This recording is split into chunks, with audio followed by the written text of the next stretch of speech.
Hello everybody, welcome to another update on the Gold Forecaster Index, the holy grail to predict gold prices. In my last video I said forget gold, buy poo, also known as fertilizer, and you know what has happened since then, right? So let's see where we stand now with gold. Gold is actually skyrocketing, and yeah, we all know why it happens, because of the Russian problem. But let's look at the gold forecaster index. So this index that I created uses leading indices for the gold price. So we can predict the gold price 2 months in advance. And let's see what the latest data point shows. This is the latest data point and it shows a rise. So that means gold is a strong buy. So as you can see here, this red line is the gold forecast index. And whenever it's above 0, the gold price will go up 2 months later. So I expect that gold will be going up in the coming months. Taylor roll rate, very positive for gold. Misery index, we are going to have a lot of misery with inflation, and unemployment is also going to go up. So gold is going to be the best asset going forward. This is just the same as last time. Chile, interesting. Look at Chile. Production in Chile for copper has crashed. So that's good for copper, of course. GLD, institutions are now buying. These are the institutions, and they are not done yet. So this can still rise to the peak here, and then gold will go above 2000, which it already is. It's already above 2000. What do we have more? China gold demand was not that high because they had Chinese New Year, of course. So that's typically lower. And also the silver is lower.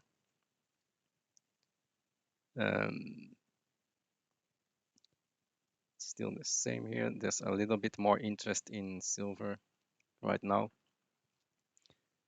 And let's take a look at US Mint sales. US Mint sales were down in February, but it's still in a rising trend. Premiums are very strong still.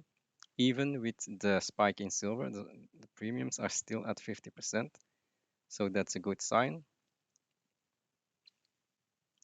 PSLV premiums have gone up. Also a good sign that silver is going back alive from the dead. So here you can see the premiums start to rise again. That's a good sign.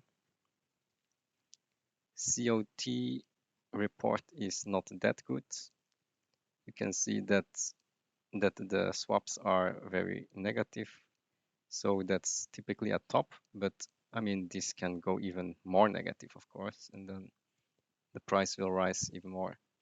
There are not a lot of short positions anymore. Everyone is long, and of course, you should be long. We are in a very difficult economic situation right now in the world. Lease rates are going positive. You can see that all of the lease rates are almost positive, so that's a very bullish sign for gold and for silver as well. So I expect now a surge in silver. This is a very good sign for silver. Swiss franc also going up, very good sign. Tips rates also going up, so gold will be go up. Real interest rates are very negative, also good for gold. We are now in March, the beginning of a rise in gold seasonality. this is the perfect time to be in gold.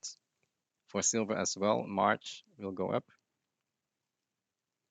Technicals, the cup formation is over. We are now going higher. Charles Nennes also says we are going higher in the coming 2 years. We are a bit too bullish on the gold miners, I know, but I think we are still going to go higher. And here you can see the big picture. Stocks will probably go down and gold will go up. That's the picture right now. Let's go over the copper checklist as well, because we need to know the market right now. It's very important. Copper warehouse inventories went up, but I expect that these will be declining again. So copper should be going higher. The credit impulse, we know that we are in an upwards impulse right now, so that should be good for copper. Shanghai Composite has gone down a bit, but nothing to worry about. GDP is down. So this gives me an idea on the growth, and growth is going to be stagnating. So we will see high inflation and slow growth, and that's called stagflation. This is very positive for copper. So this is the premium, scrap premium, and it is now negative. So that means that we are at the bottom. We are at the bottom here, while the copper price is at 4.6, 5.7. So if this rises again, then copper will shoot above 5.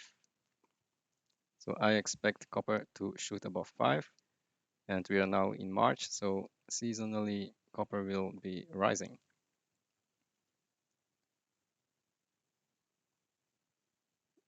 Shipping rates are also rising. So that's bullish commodities. You can see that here. Very bullish commodities. Yeah, the Danish forecast I will talk about later. Let's take a look at inflation. So the inflation, you can see it's rising. So I expect gold will go up with that inflation. Zillow rent also rising.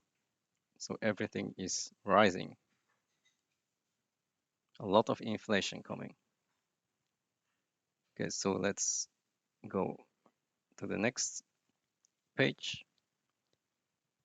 This is something to be aware of. We are now starting to invert in the yield curve. So this is going down rapidly. If this crosses 0, then you need to get out of stocks. We're not there yet, but we are very close. So keep a watch on this. If this goes to 0, you need to get out. And also here, you can see that, yeah, there's a divergence coming. This blue line is typically the leading indicator. That's the 3 minus 2 treasury. And this will lead the red line, and this is crashing. So I think bond yields will start going lower. And this is a very interesting divergence. We will see. So I expect yields to at least stay at the 2% level and probably go lower. Deposits and loans. Well, it's still rising, but flattening out. So there are not a lot of loans coming out. So banks will not be doing that well. And we have QE that is going to be tapered. So we see a small tapering here, not a lot, but even a small taper will have consequences. Deficits are ballooning. This is amazing. Look at the goods trade deficits. America is really in trouble. This deficit is really ballooning. Look at this red line. It's cratering. And this gap has still not closed. Inflation higher and this gap between import and exports lead to more deficits. And here also prices are rising. So prepare for a massive inflationary shock. Currency in circulation is still up, so we are still in inflation.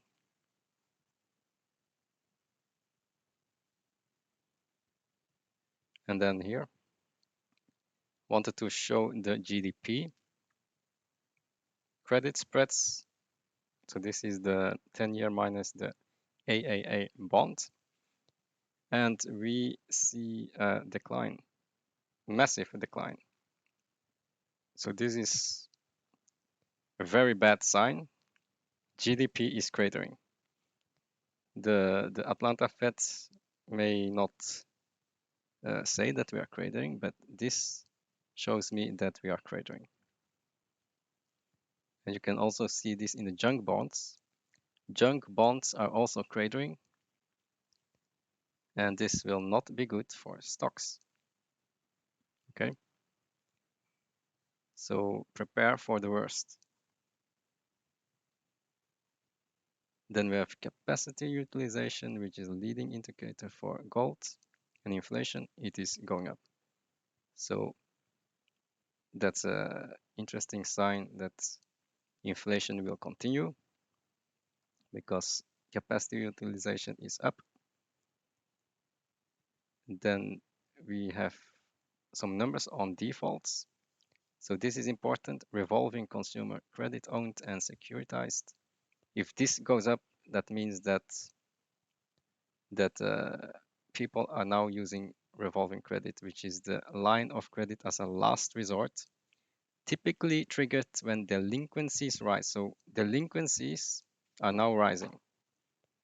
So we are going to see lots of defaults happening, and that will be very bad for loans and banks. So get out of those assets if you want to keep your money. Then we go to the LIBOR Fed funds rate to see if the Fed will hike rates. And you can see the market is still expecting a rate hike. So the 2-year yield is still very high. So I expect that Powell will hike rates, maybe by only 0.25%.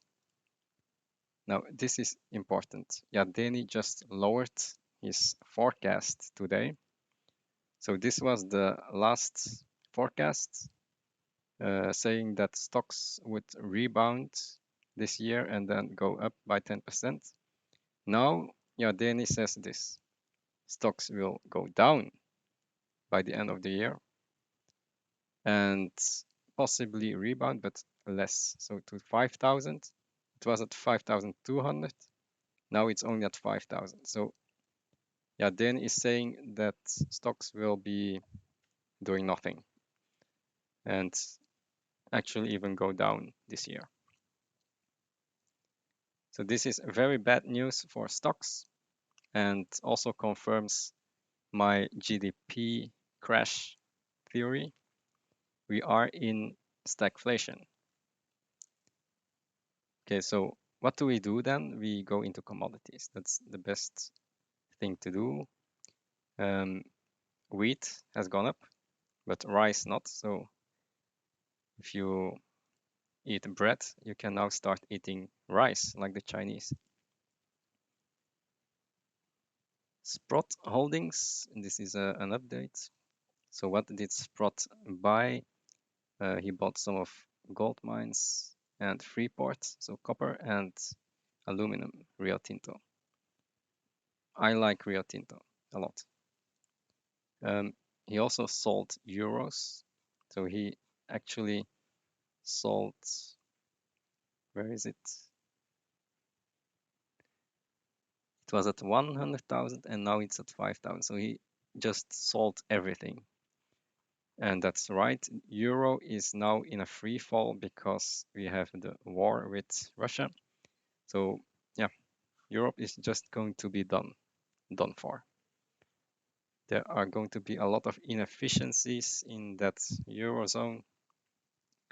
And this is going to be really bad. So if you have euros, just sell them and buy commodities like gold and some other things that I will talk about. He also sold some of these bigger names and put it in more leveraged gold mines. Okay, so let's talk about some of the things that I was looking at. So Eramet, nickel. Nickel is important. You know that nickel has skyrocketed by 100% in just a few days, and it's now halted for trading on the LME. So Eramet is the highest leverage to nickel. Just look at this. Eramet is a French company, 2 billion, and they produce 36,000 tons. If you compare this to this, for example, it's a bit less, but the market cap is higher. This is also a bit less, but the market cap is higher. This is more production, but market cap is multiples, 6 times higher as Eramet. This also a bit higher, but 50 billion. This is double production, but the market cap is like 60 times higher. So as you can see here, Eramet is the most highly leveraged play on nickel. And I bought a bunch of that. I think Eramet is an easy double from here when you look at the nickel price. So this is this company, tiny company, but highly leveraged. That's one play. Next play is copper. And we know that the stock level has gone up, but due to the Russian exposure, we could see disruptions. I think we will follow this black line down and be almost depleted by the end of the year, unless copper, of course, rises. So buy Capstone Mining, for example. Also, Sierra Metals is a good play right now because they have zinc and copper. Zinc is also rising a lot. Copper is rising, gold is rising, silver is rising, even iron ore is rising. So all the metals that Sierra Metals has will rise. And Capstone has copper and cobalt. So those are very good metals to have. Then Russia, just buy everything on this list. Palladium, buy Sibane Stillwater. Gold, you have Galane Gold and Gran Colombia Gold. Oil, you can buy, for example, Pipestone, Peabody Energy. Gas, which is equivalent of fertilizer. You can buy Verde Agritech for gas. Nickel, Eramet. This the same as fertilizer. Aluminum, you can buy Rio Tinto, Peabody Energy, Capstone Mining, and Sierra Metals. So buy everything that's on this list because this is just going to be going away with the Russia crisis. I think this can last for multiple years. Another problem here, oil is going to go away in Europe. Gas is going to be cut off. Coal is going to be cut off. So what is going to stay? Only this renewable energy that Europe has. And they think that they can cut 80% of Russia's exports to Eurozone, and they think that they can get this renewable energy high and replace everything of this. I mean, this is just impossible. So you are going to see a lot of inflation and much higher energy prices. So prepare for that. It's going to be very rough. And what will happen when this oil spike happens? Look at this chart. When oil rises, typically the stock market rises, but at some point, when oil rises too high, it will go down. So stocks will go down at some point. And you can see that here. So blue is the oil price. When oil rises too high, at some point, you will see a cratering in GDP. That's red is the GDP. And the stock market is green. So green goes down. So we are at that point again in 2008. Oil will be rising to $150 to $200. And you can already see GDP is cratering and stocks will also crater. So where do we stand right now? We are now going into stagnation. So we are in these quadrants of the permanent portfolio. And are we in inflation or deflation? Of course, we are in inflation because Powell will keep printing money. Debt has kept on rising and ballooning. So you need to be in gold and cash right now. Stocks, well, you can have stocks, but choose the commodity stocks. Gold miners, maybe nickel play, maybe fertilizers, but do not stay in companies that depend on growth. Okay, those need to be sold. We are not in disinflation, so we do not get into bonds. Bonds are for deflation. We are now in stagflation. And gold is the most important asset to hold right now. So we are in war times. GDP is expected to plunge. Banks getting cut off of SWIFT. That's going to hurt the banking system. Supply chains get disrupted. So inefficiency will increase, and inefficient markets lead to inflation. We are going to see inflation and low growth. That's stagflation. Okay. And you are going to see bond yields go down. So real yields will become negative, and that will lead to gold going higher. Also, Russia is already buying gold right now. And worst performance are the banks, of course, because the yields go down and growth is slowing. So you get that double whammy. And then also the SWIFT problems, also bad for the banks because banks get paid by the transfers, and without transfers, there's no money coming in. So gold is a buy and banks are a sell. So that was the update. I hope you are prepared because a lot is going to happen this month. And I'll see you in the next video. Bye.